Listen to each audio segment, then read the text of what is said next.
As the scale of human trafficking gangs' operation became apparent, the investigation by a dedicated team of officers ramped up.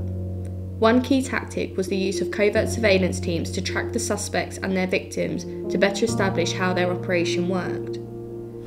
In addition to Karen's Pelcis and Madara Stromane, the covert surveillance team identified a number of other key suspects, including Karen's parents, Ainars Pelcis and Magdalena Kleina, and brother Ilgvars. They filmed crucial evidence, revealed here for the first time, of the interactions between the gang members and the victims.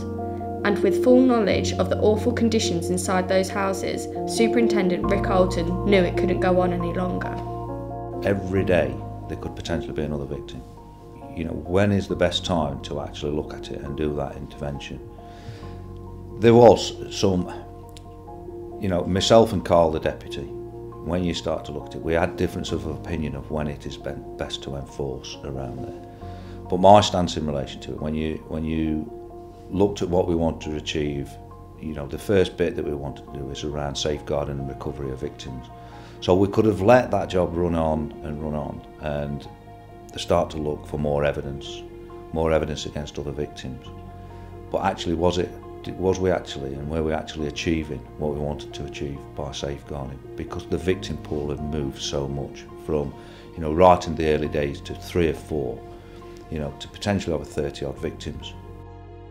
Over the course of several weeks, the covert surveillance team saw dozens of people spirited into and out of the gang's main addresses.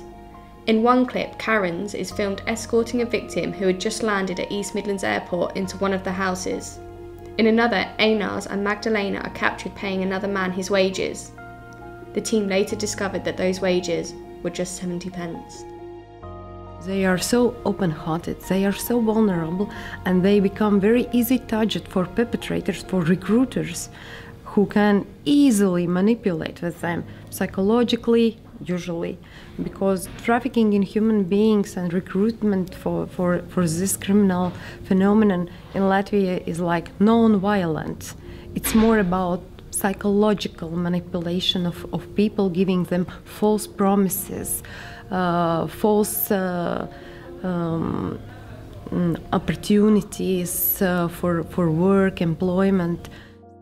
Thanks to the surveillance footage, DI Carl Chetwin was able to map out the network of offenders involved in the gang and started to make a plan for their arrests. We believe these two are directly responsible for and involved with trafficking victims from Latvia to the UK, housing them in Derby, responsible for setting up and controlling their finances, so setting up with national insurance numbers, taking control of bank cards, and using the money to fund their own lifestyles, to pay for their own houses, to pay for their own houses in the UK and Latvia, to pay for trips back to Latvia for themselves. These two are key and at the centre of the operation. Their names feature on a lot of the evidence that we're gathering. Their names feature on a lot of the paperwork with work agencies, national insurance applications. Their telephone numbers and email addresses are linked to the victims on various items of documentation. So we believe that these two are really heavily involved and at the centre of the operations, along with Karen's mother and father. So yeah, these two are right at the centre of everything.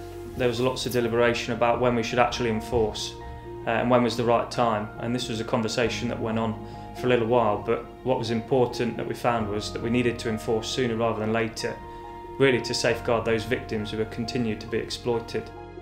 And after careful planning and preparation, a series of coordinated warrants were executed at addresses in Normanton and Peartree.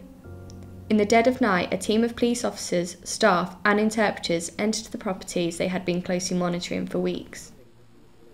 Inside, they found several men and women living in the poor conditions that officers had seen at the very start of the investigation, with multiple people crammed into the bedrooms. Through interpreters, the team were able to offer the victims immediate support and advice. They were escorted to a dedicated reception centre where they would be given food and shelter and looked after by a group of experts who specialise in helping victims of trafficking and exploitation. The officers were then finally able to start securing evidence from the properties to help further build the case against the traffickers. Put that back. What is? Oh, is that okay? But despite 2 of the key suspects being arrested, 2 other crucial pieces of the jigsaw, ringleaders Pelcis and Madara Stromane, were missing. What we did find out later was that they'd a return ticket to come back to the UK on the 18th, so we waited with anticipation to see if they arrived, but they didn't. And naively, I thought my expectations, a bit of learning for myself, is I thought they would be coming back to the country because of some of the dynamics within the family network, i.e. children and this and the other, and potentially we could lock them up at the borders, we could do a multitude of things. But again, that didn't happen. So, you know, hindsight, should I have held off a little bit for them to come back in the country? But I still stick by that the best time to enforce was then. You know, and I could have justified doing it earlier, but you run that risk around losing. You may lose victims, but you also may lose some of your suspects. But as long as you know who they are and you've got a little bit of control on where you think they are, the longer term game is, you know, going and tracing them at some future point, but making sure that their victims are looked after. The warrants led to a large number of vulnerable men and women being safeguarded from the exploitation and finally getting the help they needed.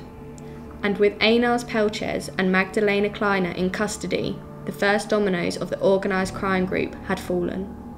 The team now had to turn for help from overseas to try and snare the rest.